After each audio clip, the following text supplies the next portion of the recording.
Morning, another beautiful day in God's kingdom. So last time, we're looking at Isaac in the book of Genesis, and we see that God told him, "Don't take another step. Stay where you are." But let's see what was happening, in Isaac's mind as we continue further in this story. So we're in Genesis chapter 26, and let's read what it says from verse 6. So Isaac dwelt in Gerar as God had told him to do, and the men of the place asked about his wife, and he said, "She's my sister." For he was afraid to say she is my wife, because he thought, lest the men of the place kill me for Rebekah, because she is beautiful to behold.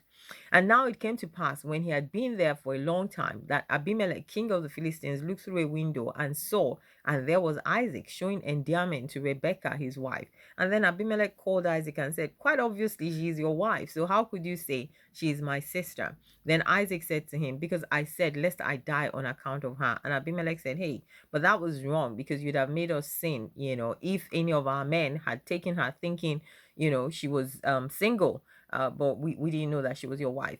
Anyway, let's stop there. Now, what is it that I see here? You see, sometimes when God gives us a command, God gives us a word, it doesn't remove the fear, even though you're sure, that, this is God speaking to me. And Isaac, even though he had heard expressly from God not to go anywhere, that he should stay in that place, and God was going to bless him there, he still entertained fear in his heart. And that was why he said, "Oh, you know what? This, my wife, she's beautiful. Rebecca is a beautiful woman. I don't want these men to kill me. I don't want them to do cause me any harm. I'm going to say she's my sister. That way they will leave me alone." Maybe it was something that was prevalent in that time, and all of that. And so he did that, and that shows that he was he was human.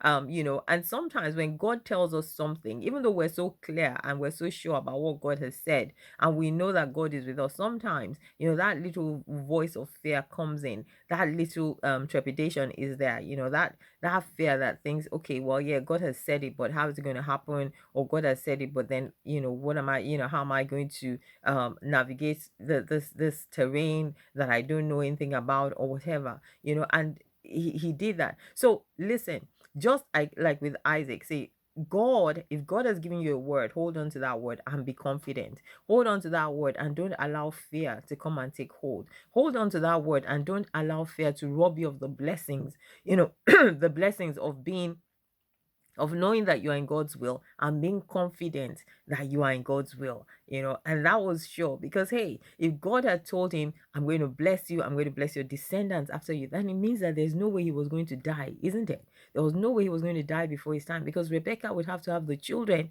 that God was going to use to perpetuate the blessing. Isn't that true? And so we shouldn't entertain any fear when God has given us his word. Let's hold on to it and remind ourselves of those words. God bless you. Have a beautiful day.